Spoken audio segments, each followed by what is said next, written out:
Hello, my dear friends. This is Dr. Miguel Ruiz with a big celebration, alas, for me. I celebrated that 10 years ago, in February 28, at 4 in the morning, I have a massive heart attack. 10 years ago. As you can see, I survived this heart attack, but it was a little dramatic.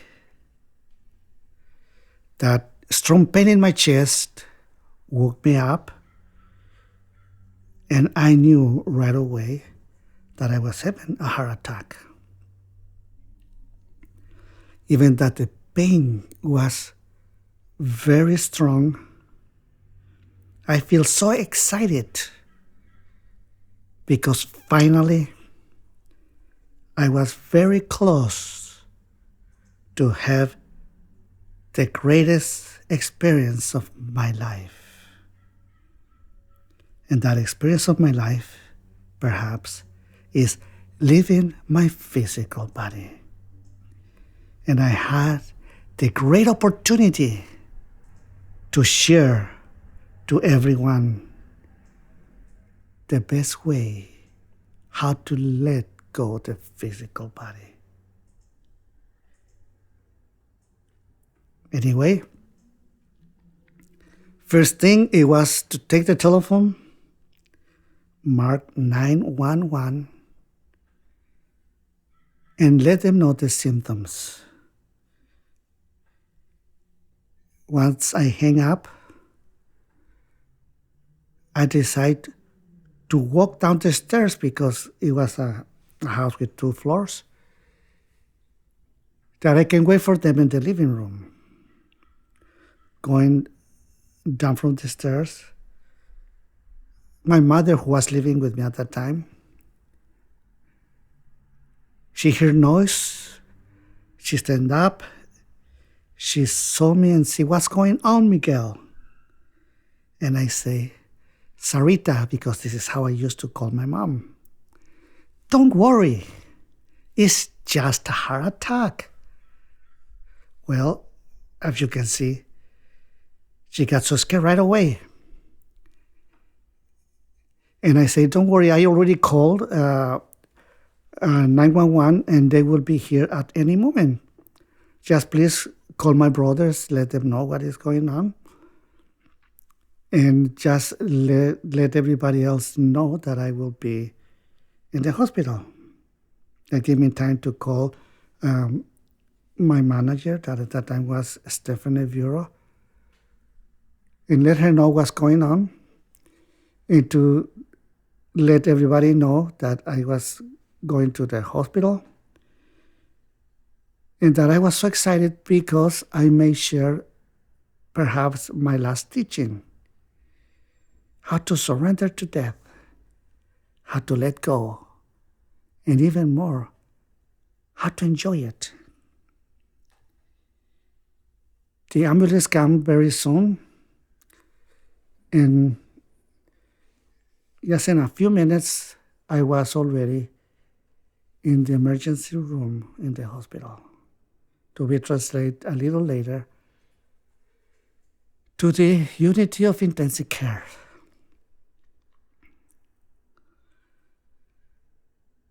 You know, when you are in a hospital with a heart attack, it's hard to measure the time. At the same time, it goes very fast and very slow.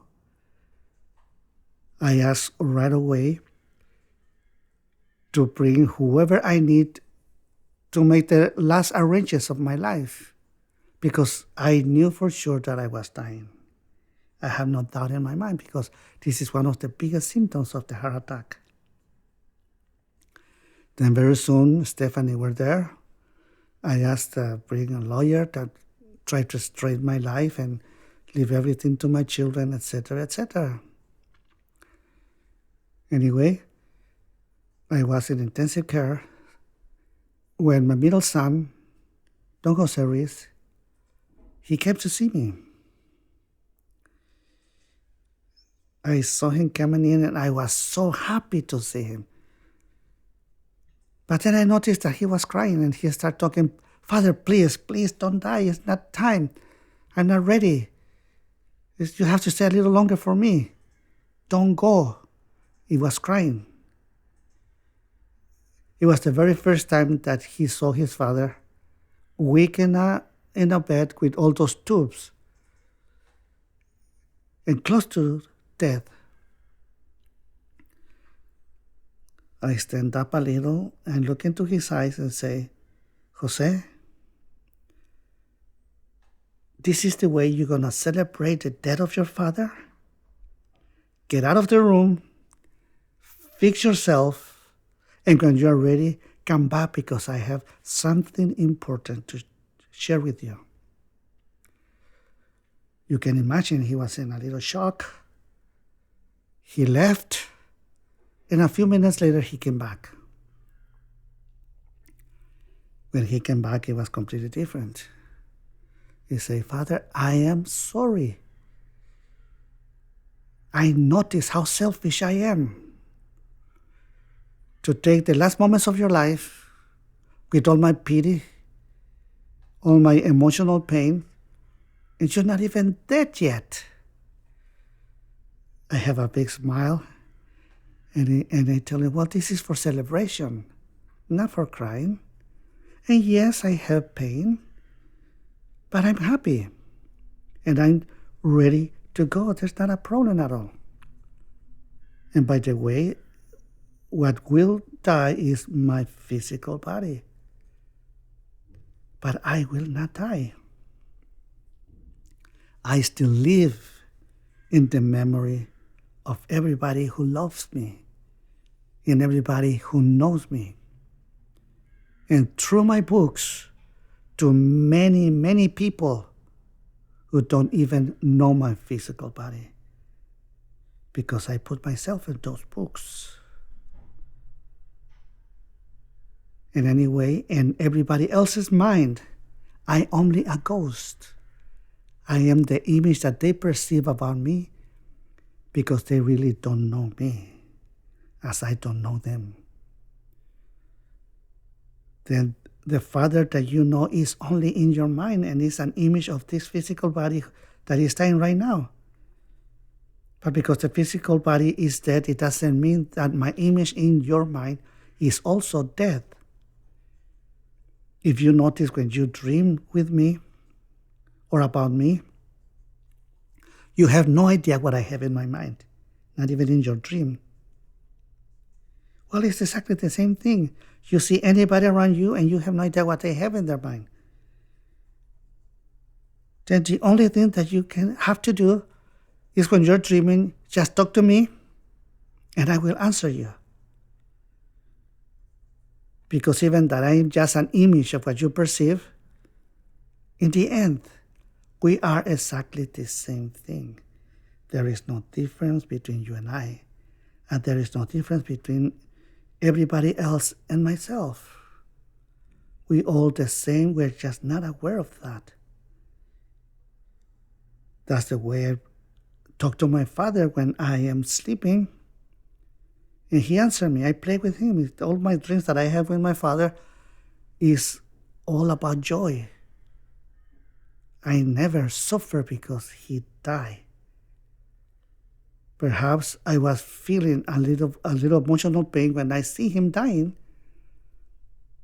but it was a big relief when he finally stopped suffering.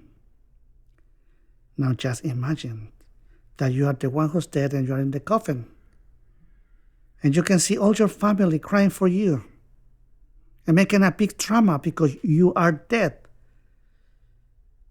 And then in your point of view, you will say, well, I have no pain. I'm so happy. There is no way I want to go back to that body.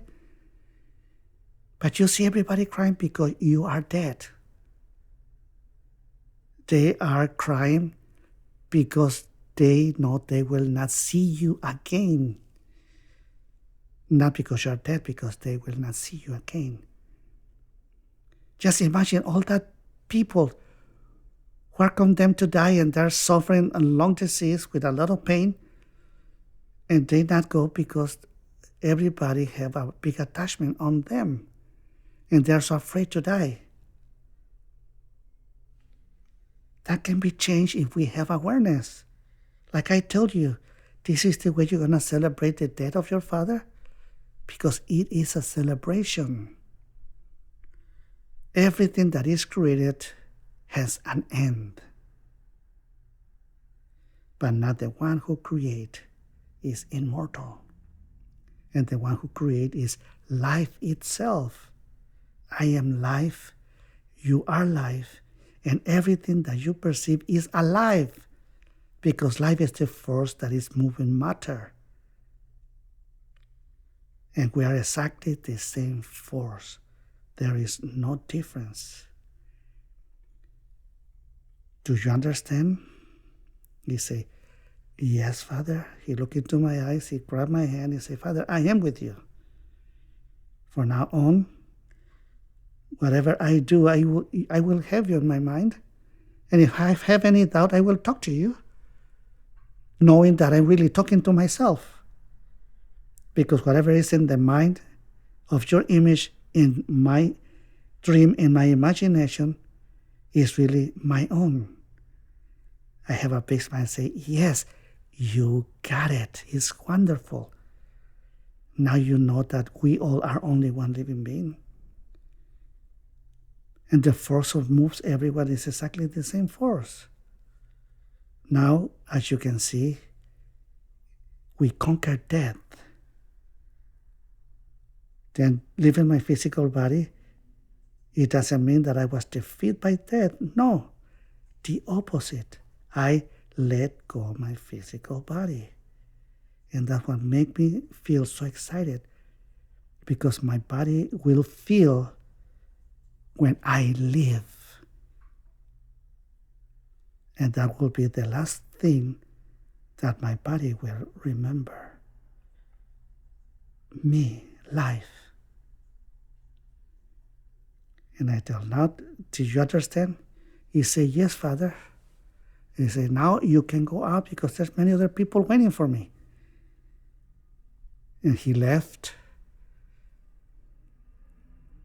But for me, this moment was extremely important, because I couldn't share that experience with all the people that I wish. Number one, because it was impossible that they come to see me in intensive care, and that the doctors allow them to come. But in my imagination, when I had the heart attack in the beginning, I imagined myself telling the whole world and everybody what I was sharing with my son, Don Jose. When my son, Miguel Jr. came, I'm not really myself anymore. I barely remember when he came to see me. Because when he came to see me, I didn't know I had a heart attack. I was already dreaming, and I thought that he was in his way to Baja California, south, to see his girlfriend. And I thought he just stopped just to see me and say, Father, I love you. I'm going to see my girlfriend, and I see you later. I give you all my blessings. And after that, I went into coma for 9 weeks. 9 weeks in coma. When I came out of the coma, the doctors let me know that I was living only with the 16% of my heart capacity. And what they recommend is that I spend the rest of my life in a sofa, watching TV, or reading books. When I was at home, and I talked to my children, I told them there is no way that I will stay at home waiting for death. No, I will go out and I will look for death by doing what I love to do with my life, to follow my passion, which is to share the message that I've been sharing for more than 20-something years, to let everybody know that everything is possible if this is what they really want to do, that the only thing that they need is a strong will and discipline. And with that, they can make their dreams come true.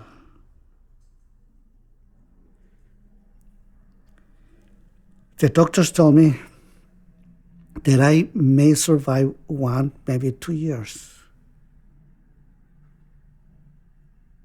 Then I start planning everything for my future death. Whenever it happens, it doesn't matter.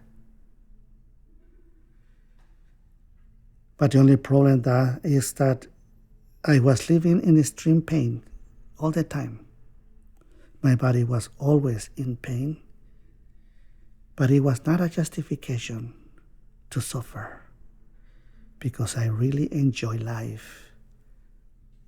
And hardly anybody noticed that my body was in pain, because I keep that wonderful smile, completely sincere, and I really enjoy everything that I can perceive.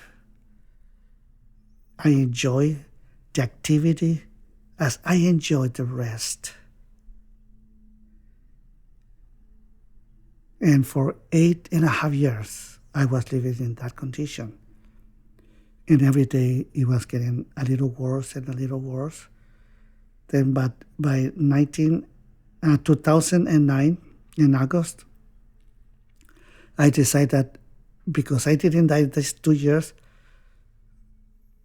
I will try to have a heart transplant. I applied. It took a whole year for the doctor to test all my physical body in order to allow to have the heart transplant, and they put me in the list in August in 2010. And then they told me, well, you may have the heart transplant between 6 months and 1 year. But I knew that it would be sooner. I was thinking maybe by November, I may have my new heart. And I told that to myself because I was really feeling that I may not survive the end of the year 2010. Then in October 9, 2010, they called me because I was doing a lecture in Texas with my son, Miguel Ruiz Jr. They called me at midnight and they say, we have a heart for you. You have to be here in the hospital in around 3 hours. From Texas to LA in 3 hours. I say, I will be there. Well, it took me 6 hours to arrive to Los Angeles and get to the hospital where the heart was waiting for me.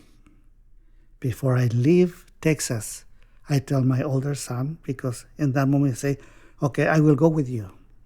I say, no, you have a work to do. You have to finish your work. This is not an excuse for you to stop doing what you're doing, to enjoy what you're doing. Because you have to understand that for me, it's a win-win situation. I have nothing to lose. I'm not afraid at all to that surgery. Let's see that I don't wake up from the surgery. It's great because I will not have that pain any longer. And if I wake up from the surgery, that means that the whole procedure was a success. And then I will experience what it means to live with somebody else's heart, which is a great experience. Can you imagine live with somebody else's heart? To come back to life. And that you can see that you can enjoy even more every single moment of your life. As you can see, the surgery was a success. And my recovering is being, we can call it a miracle. I never have not a little symptom of rejection. And I get stronger and stronger. That in